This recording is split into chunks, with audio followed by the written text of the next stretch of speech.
आज जो मुसलमान पिछड़ा है तो उसका ज़िम्मेदार कौन है? उसके ज़िम्मेदार कोई पॉलिटिकल पार्टीज़ नहीं है, कोई कोई अदर कास्ट नहीं है, कोई अदर रिलीजन नहीं है। मैं यहाँ पर किसी का नाम नहीं लूँगा कि वो मुसलमानों के खिलाफ काम कर रहे हैं या वो मुसलमानों के खिलाफ ऐसे प्रोपेगेंडा चला रहे हैं जिसकी वज़ह से मुसलमान जो लोग हैं, चाहे वो औरतें हैं, बच्चे हैं या उनके कोई भी बंदा है, वो एक कामयाबी पा सके। इसके पीछे का रीज़न ये है कि सिर्फ़ मुसलमान अपनी जो असफलता है उसका खुद ज़िम्मेदार है। दूसरी कोई भी पॉलिटिकल पार्टी या कोई भी मज़हब उसका ज़िम्मेदार नहीं है। यहाँ पर ज़िम्मेदारी की मैं बात करूँगा कि किस तरीके से जो मुसलमान है वो पीछे हो रहा है। तो उसकी एक मेन वजह ये है कि सबसे पहले हमारे मुसलमानों में एजुकेशन का ना होना। ये एक सबसे अहम बात है जिसकी वज़ह से आज मुसलमान बहुत पिछड़ा हुआ है। क्योंकि जब हम पढ़े-लिखे नहीं होते हैं, तो हमें ऊँच-नीच का ज्ञान नहीं होता है, कि हमें कहाँ पर क्या बोलना है, हमें कहाँ पर किस तरीके से अपने जो बर्ताव है, अपना जो बिहेवियर है, उसको दूसरे के सामने प्रस्तुत करना है। तो कहीं न कहीं मुसलमानों के सबसे एक जो की फैक्टर है, उसकी एक ये मेन वजह यही है, जिसकी वजह से आज मुसलमान नाकामयाब है भारत के अंदर। हम मुसलमान भाजपा को या कोई सी पॉलिटिकल पार्टी को या हमारे प्रधानमंत्री को हम बहुत बुरा-भला कहते हैं। कि इन्हीं की वजह से मुसलमान आज बहुत पीछे हैं, बट इसके वो ज़िम्मेदार नहीं हैं। इसके ज़िम्मेदार सिर्फ़ खुद मुसलमान हैं। देखिए, आज मुसलमान सबसे इम इम अगर ज़रा सोचें कि अगर कोई भी पॉलिटिकल पार्टी या कोई भी ऐसा भाजपा का नेता, वो अगर मुसलमानों के खिलाफ अगर काम करता है या नरेंद्र मोदी जी या अमित शाह ये कोई भी बड़ा जो अब भारत के जो बड़ा लीडर, वो अगर मुसलमानों के खिलाफ काम करता, तो मुसल आज हिंदुस्तान के अंदर जो आईपीएस, आईएएस की डिग्री पाते हैं या जो ऊँचे ओहदे पर पहुँच जाते हैं मुसलमान, वो उनको भी तो रोक सकते थे। बट यहाँ पर जो सर्वश्रेष्ठ काम करेगा, जो मेहनत करेगा, जो कठिन परिश्रम करेगा, वो आगे जाएगा। वो चाहे हिंदू हो, मुस्लिम हो, सिख हो या ईसाई हो। क्योंकि हमारा जो एक देश है, वो एक संवैधानिक देश है और सेकुलर की हम यहाँ पर बात करते हैं। तो वही सेकुलरिज़्म को यहाँ पर अपनाया गया है। कहीं भी आप यहाँ की जो मुस्लिम इंस्टीट्यूशंस हैं, वहाँ पर आप जाके देखिए, वहाँ पर किस तरह की तालीम दी जाती है। वहाँ पर सिर्फ़ एक ही चीज़ की तालीम दी दी जाती है कि अ, आपको अपने रिलिजियस पर पूरा फ़ोकस करना है। बट मुस्लिम जो रिलिजन है, एक धर्म है, वहाँ पर मुसलमानों को कहा गया है कि आप अपने जो एक रिलिजियस है, अपनी एक धार्मिक भावना है, उनकी तरफ भी आप ध्यान दें और आप जहाँ पर रहते हैं, जिस दुनिया में, जिस प्लेनेट पे आप रहते हैं, उसमें आप कामयाबी के लिए अपने आप को निखारें, अपने आप को आगे बढ़ाने की कोशिश करें। यहाँ पर ये नहीं कहा गया कि सिर्फ़ आप अपने रिलिजियस पर ही आप ध्यान दें। कोई भी अगर आप जाके देखें, कोई भी एक मुस्लिम कंट्री के अंदर, अगर सपोज़ करें, वहाँ पर अगर वो लोग अपने लोगों को अगर एजुकेशन से महरूम रखते, तो क्या वो एक हायर जो ओहदे हैं उन पर पहुँच सकते थे वो? बिल्कुल भी नहीं पहुँच सकते। मैं एक सबसे ग्रेट एग्ज़ाम्पल यहाँ पर मैं ये लूँगा APJ Abdul Kalam as a prime minister, as a president of India sorry और उनको एक मिसाइल मैन भी कहा जाता है। क्या एनडीए गवर्नमेंट में उनकी डेथ नहीं हुई? क्या एनडीए गवर्नमेंट ने उनको सर्वसम्मति के साथ में उनको विदाई नहीं दी? क्या उनके फ्यूनरल पर राष्ट्रीय शोक नहीं मनाया गया? क्या उनको मिसाइल मैन के रूप से नहीं माना जाता हिंदुस्तान के अंदर? माना जाता है।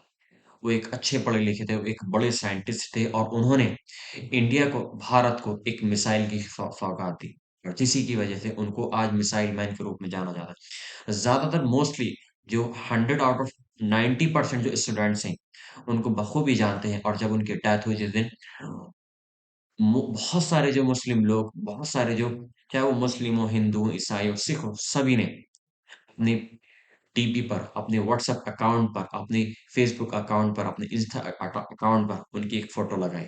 उनको श्रद्धांजलि देने के लिए, कि ये काफ़ी नहीं है किसी एक मुस्लिम के लिए। यहाँ पर हम बात करते हैं कि मुसलमानों को पीछे किया जा रहा है, जी नहीं। यहाँ पर मुसलमानों को बिल्कुल भी पीछे नहीं किया जा रहा है, बल्कि जो हम पीछे हैं उसके उस चीज़ के ज़िम्मेदार हम खुद लोग हैं। यहाँ पर कोई भी पॉलिटिकल पार्टी का लीडर या कोई भी पॉलिटिकल पार्टी वो इस चीज़ का ज़िम्मेदार नहीं है। ज़रा-सा आप सोचें कि जितना भी ये मतभेद आपस में हो रहा है, ये क्यों हो रहा है? ये हमारी नासमझी की वजह से हो रहा है। और इस चीज़ के ज़िम्मेदार हम खुद हैं। ज़रा थोड़ा-सा आप थोड़ा-सा दिमाग लगाएँ, थोड़ा-सा आप ज़हन को दौड़ाएँ कि आज मुसलमान किस राह पे चल पड़ा है। आप दूसरे मज़हबों के आप जाके जाकर देखिए किस तरीके से वो आपके साथ में बर्ताव करते हैं, एक अच्छा बर्ताव करते हैं। और अगर आप किसी मुसलमान के पास में अगर जाएँगे, तो वहाँ पर किस तरह का बर्ताव मिलेगा, आपको रूडली बर्ताव मिलेगा। बहुत सारी ऐसी वीडियोज़ हैं बहुत सारी ऐसी वीडियोज़ हैं जिसमें दिखाया गया है कि किस तरीके से एक मुसलमान और एक गैर मुस्लिम, वो एक शख्स के साथ में एक बर्ताव कर एक अच्छा भी और बुरा भी। तो ये बात वहीं पर आ जाती है प्लॉट पे दोबारा से कि ये एजुकेशन का ना होना, पढ़े-लिखों का ना होना और इसी की वजह से आज मुसलमान पीछे हैं। अगर मुसलमान थोड़ा-सा पढ़ा-लिखा होता, तो वो चाहे वो सरकारी नौकरी हो या प्राइवेट नौकरी हो, वहाँ पर उसकी पहुँच होती। आप ज़्यादातर ये देखिए जो मेहनत मज़दूरी वाले काम हैं, वहाँ पर कौन है? वहाँ पर ज़्यादातर आपको मुस्लिम लोग मिलेंगे।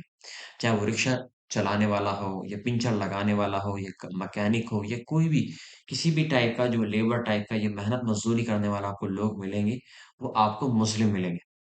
उसकी एक मेन वजह क्या है? क्योंकि जब हमारे पास में हमारे पास एजुकेशन ही नहीं है, हम 12वीं तक भी नहीं पढ़े, तो हम एक जो ऊँचे पद हैं या ऊँची हायर पोस्ट है, वहाँ पर कैसे पहुँच जाएँगे जब हमारे पास में क्वालिफ़िकेशन ही नहीं है। तो जो ऊँचे पद हैं, जो हायर एजुकेशन है, उनको किनको मिलती है?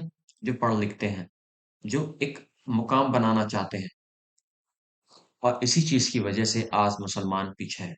तो ये एक मैंने सच्चाई बयाँ की है जिसकी वजह से शायद कुछ लोगों को मेरी जो मैं बयाँ कर रहा हूँ वो बुरा लगेगा बट ये सच्चाई है।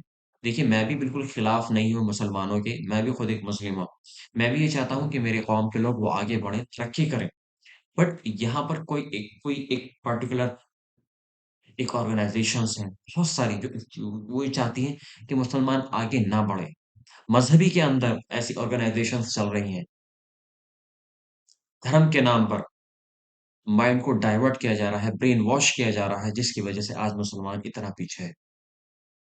सबसे ज़्यादा आप ये देखें रिश्वतखोरी, कमीशनखोरी, ये सब चीज़ कहाँ पर चल रही है सबसे ज़्यादा? मुसलमानों के अंदर चल रही है सबसे ज़्यादा। उत्तर प्रदेश के आप हालात देखें कि कैसे यहाँ पर सपा के टाइम में कैसे बाहुबली नेता थे, किस तरीके से उन्होंने लोगों पर ज़ुल्म किया और जब ये भाजपा सरकार आई, तो आज आप ये देखें कि कोई भी ऐसा बंदा नहीं है, जो अपनी दबंगई दिखाता हो। इस सरकार ने काफ़ी लोगों का मुँह बंद किया है और मैं इस सरकार की मैं तारीफ़ करता हूँ। बार-बार मैं सारी सरकार की तारीफ़ करता हूँ कि देखिए अगर आप पढ़े लिखेंगे तो आप कामयाब बनेंगे। आपको कोई भी नहीं रोक रहा कामयाब होने से या आपको कोई भी नहीं रोक रहा आईपीएस, आईएएस बनने से या डीएम बनने से। आपको जो रोक रही है सिर्फ़ आपको रोक रही है आपकी तालीम ना होना। तो मैं आप लोगों से गुज़ारिश करता हूँ कि आप अपने बच्चों को पढ़ाएँ। आप अपने बच्चों को बेहतर तालीम दें। देखिए ज़रा-सा आप 10 साल अपने बच्चों पर मेहनत करके देखें, फिर देखें आप कि आपकी इस कौम की तरक्की कहाँ से कहाँ तक होती है।